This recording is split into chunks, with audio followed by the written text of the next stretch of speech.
வைக்க தத்துவம் இழைக்க இத்தரை மீதியில் வித்தகனாவுயித்த எம்பெருமானேஸ்வை போற்றி தலைவருக்கு தலைவணங்கி நடுவோருக்கு நன்றி கூறி அவையோருக்கு வந்தனம் சொல்லி என்னுரையை தொங்குகிறேன்.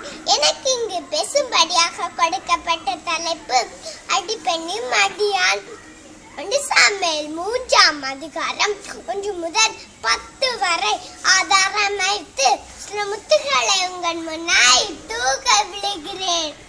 எப்ராஹிம் அழகான மலை தேசம். அங்கு எல்கான அன்னாள் குடும்பத்திலோ பிள்ளை இல்லை. ஆலயம் சென்று அழுது புலம்பினாள் அன்னாள்.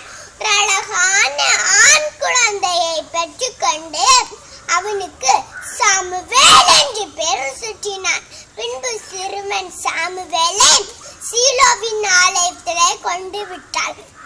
அசாரம் எளிதான தந்தை இவன் வாழ்ந்த காலமோ எவாக்கு கேட்காத அபூர காலம். எலியும் கண்களுடன் இந்த காலம் நாளிரவு சாமுவேல் ஆலயத்தில் படுத்தார். விளக்கானை முன் படுத்தார். கர்த்தர் சாமுவேலை ஒரு முறை அல்ல, 2 முறை அல்ல, 3 முறை கூப்பிட்டார். எலியிடம் ஓடினான் சாமுவேல். எனக்கு பீட்டீரோ என்று நவினான். இல்லை, நான் கூப்பிடவில்லை. இனி அப்படி கூப்பிட்டாய் கர்த்தாவை சொல்லும் மடியேன் கேட்கிறேன் என்று சொல்ல சொன்னார்.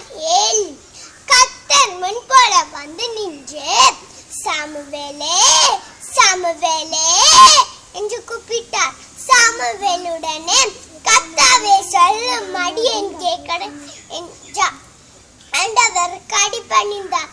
சாமுவேல் சிரம் நட்டிருந்தாலும் இறைவன் கொடுத்த செய்தி பெரிய செய்தி. தன்னை தூக்கி அலர்பார்த்த வளர்த்த ஏலியின் குடும்பத்துக்கு எதிராக துணிச்சலோட கூறினார்.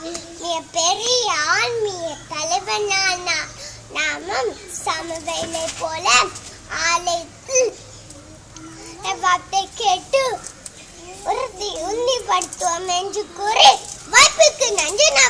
நன்றி, வணக்கம்.